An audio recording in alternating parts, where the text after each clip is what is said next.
The art of storytelling, that is something that we all grew up on. Someone in your family done told you stories about something you didn't know about. But after they done told you the story, it made you feel like you was there. It made you understand more about things that you're going through now, things that you're about to go through. The art of storytelling lets you help others tell your story. Help them out with things that they haven't made an experience yet. Things that you know that you need to tell because it's going to free you from things that you should have been let go a long time ago. Art of storytelling is nothing but life. Tell it, live it, be the heart of it.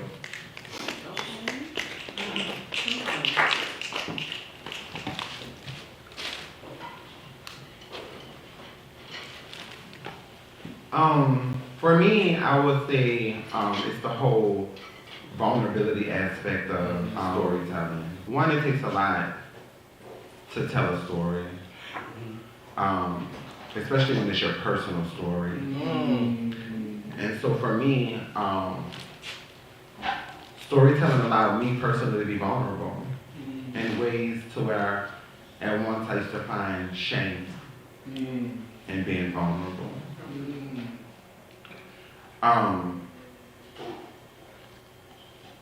It brings many of us together. And it also can divide many of us as well. Propaganda. That's storytelling too. Gone wrong. And so, and that, depends on which story you're telling. There's aliens now, you know that,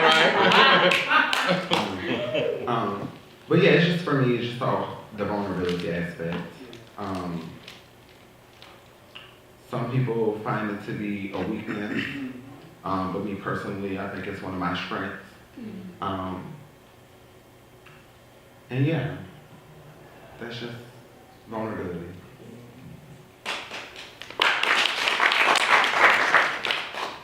Storytelling is a necessity. It's a healing tool, and we never stop sharpening. As we grow older and we see more things that we have to go, more hurdles that we have to cross, more barriers that we have to get through, we learn how to tell that story to where the people that we leave behind that are still living right now, the youth, That's right. can understand where we were at that time and how we were feeling through the stories that you tell. And the older you get, the more equipped you are to be able to tell those stories in such a fashion. That's right. So I use it as a healing tool That's right. to heal those that still have to fight. Honestly, in a sexist, racist, homophobic, and trans society. Oh my. Anything not able to pass as a wealthy white man is always going to be the subject of rigorous scrutiny. When I was coming up, men like Little Richard, David Bowie, Boy George, Prince and Michael Jackson, they were able to afford their perception of privilege because they worked for success and the illusion of acceptance. Oh my, let's talk about that this evening. Yes, but still by design they were deemed sissified for defying gender norms. You see, a patriarchal binary can be quite difficult to navigate at times. You often feel like you have to suppress parts of yourself, whether it be your culture, which is in many times a direct connection to your ancestors, or your sexuality, or sex-positive ideas, or just your basic right not to bring babies into a reality that won't allow for women and queer Black Indigenous people to hold those most coveted offices as it regards church and state. I find it almost unfathomable that you could be HIV positive and undetectable in some states, Louisiana, and be penalized for withholding your status. Teacher, Doc. If I take my medication, where's my damn respect? Don't they know that undetectable equals untransmittable? I want the respect that comes on the backs of those who died like guinea pigs in labs so that my generation, this generation, could realize viral suppression. Because we all know ain't no residual income coming from curing folk altogether. I've been living with this virus that I like to call the nothingness for 20 years. And I call it the nothingness because that's exactly what it stopped. Nothing. And though great strides have been made in the medications used to maintain and contain this epidemic, the ball has been dropped in regards to the legal discourse that reflects those advancements. Now, I could sell my likeness and image throughout perpetuity of the universe. I could allow a random physician to operate on me. I could tell my most personal, intimate, dirty little secrets to a licensed, trained, professional stranger whose loyalties lie to a system that was designed without me in mind. But I can't charge adults for access to my body. What in the 3/5 of a person?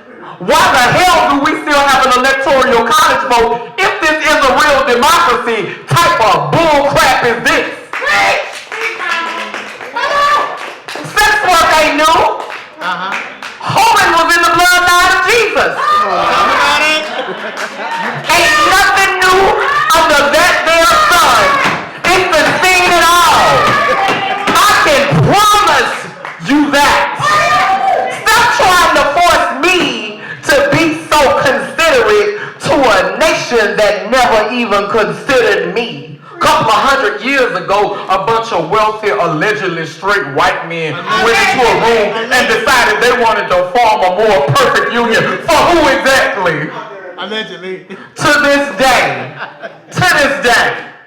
my ancestors, women, queer people, and black indigenous people are still feeling the impact of choices made on that fateful day. The commodification and the exploitation of our existence continues. And I know some rich folk think that being poor is dirty.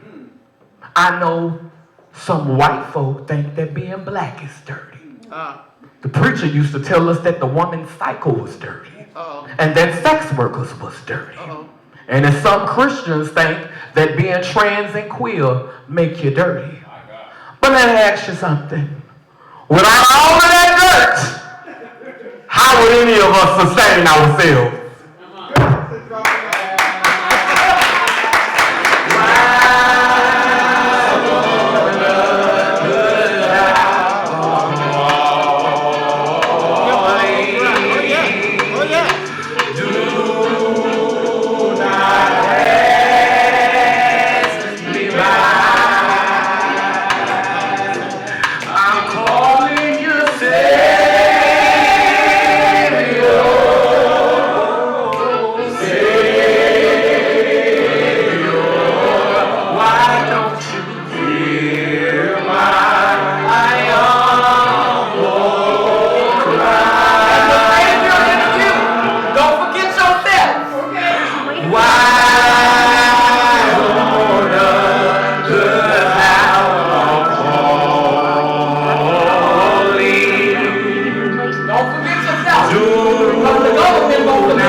Why